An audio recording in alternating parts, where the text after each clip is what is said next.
আমরা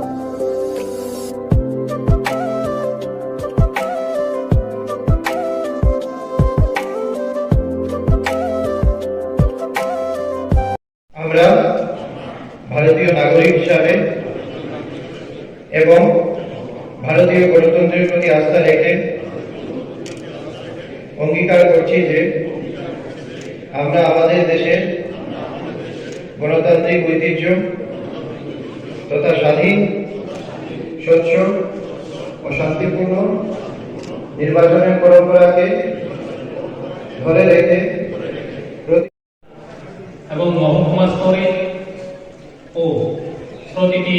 ভোট গ্রহণ কেন্দ্রে বিশেষ অনুষ্ঠানের মাধ্যমে আমরা জাতীয় ভোটার দিবস পালন করতে যাচ্ছি। আমাদের